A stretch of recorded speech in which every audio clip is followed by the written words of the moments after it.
Good morning and welcome to this morning's reflection. You know, one of the benefits of attending church regularly is that you hear the stories of the Gospels told over and over again until they become part of your deep, deep memory. And those memories serve to sustain you throughout your life. We hear the comforting words of Jesus and also the challenging words of Jesus because they are deeply held within our memories.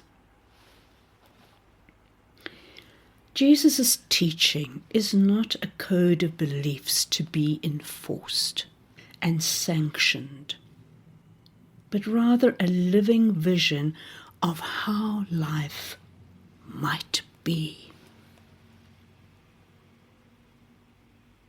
Jesus is a meaningful and timeless presence through which we can make sense of our chaotic lives and find a consistent vision of what life could be like.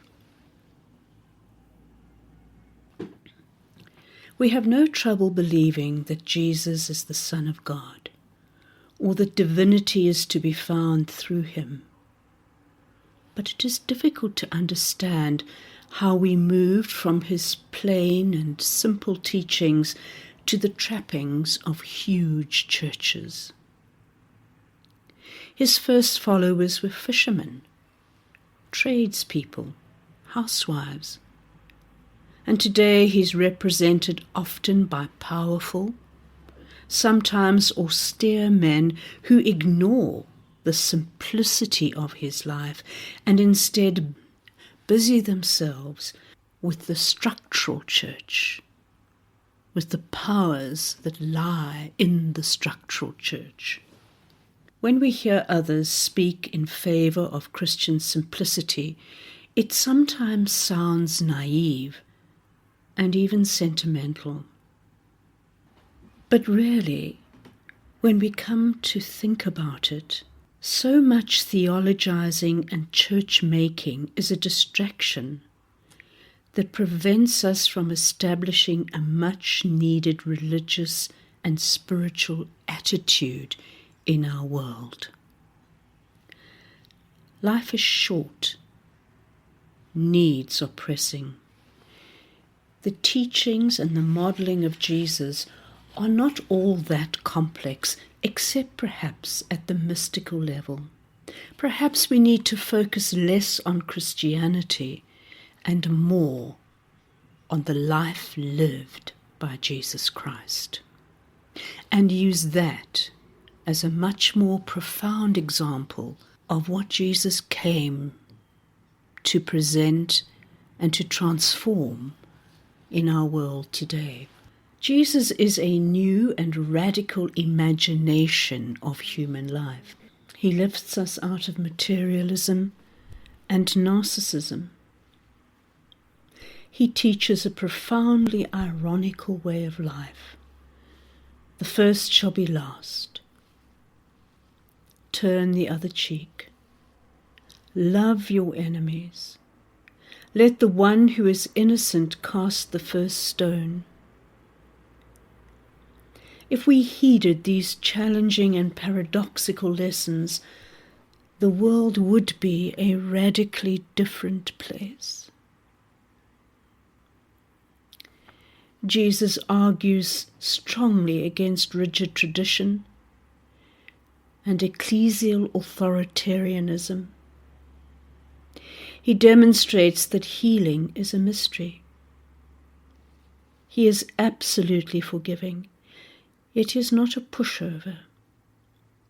He can get angry and become an activist in the face of injustice.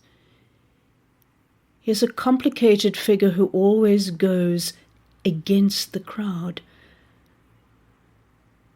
But the institutions who take his name are not nearly as paradoxical, complicated, or radical. Somehow he could open himself to the point where divinity flowed through him and out of him. In this openness, his very being, a conduit for a greater will. He is a perfect model for the religious person. His teachings deliteralize life, soften the ego to near extinction, and open up a wide imagination of what life and humanity and culture could be. Certainly there are many dimensions to this extraordinary divine person, one that is not treated with the seriousness and substance it requires. You see, we can now leave behind the age of reason and in an intelligent way restore a sense of mystery. In that spirit, we can reconsider Jesus the miracle worker and healer. We can see him as a leading image for a new era. He lived as though he knew the hidden powers of nature and how to use them to the benefit of humanity. This Jesus, the esoteric Jesus, the gentle healer, inspires us to imagine a radically different kind of existence. As followers of Jesus, we take lessons from his portrait in the Gospels. We want to take medicine beyond the mechanical and the technical. We see deep ties between Jesus the healer.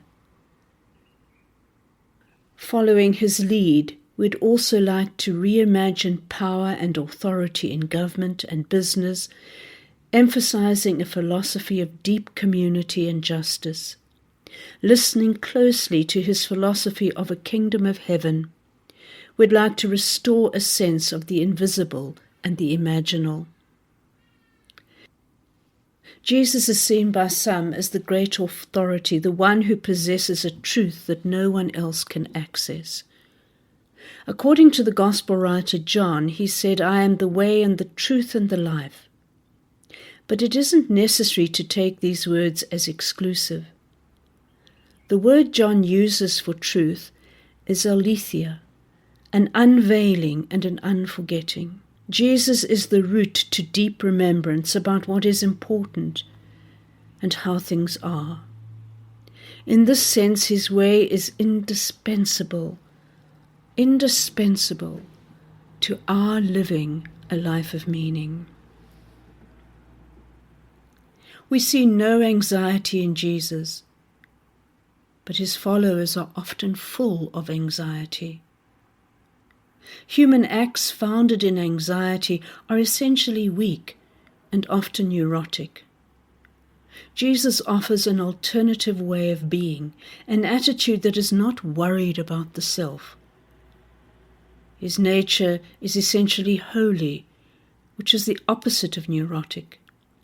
His compassion derives from profound empathy and a refusal to accept the usual condition of social divisions and hierarchies. The Gospels are mystery texts.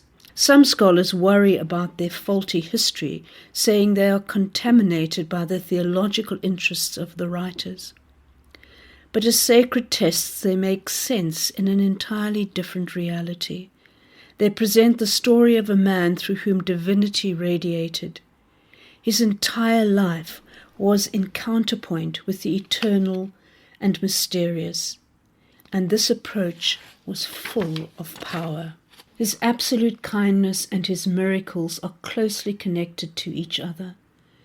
He wasn't paranoid about other people or about God. He was utterly undefended, and so could be, unusually perhaps uniquely, open to the life that flowed through him. Isn't that what he always said? That he was here to do his Father's will and not his own? And that too is our purpose. We are here to do our Father's will and not our own. We are here to let Jesus flow through us and in us, that we might change the world. Amen.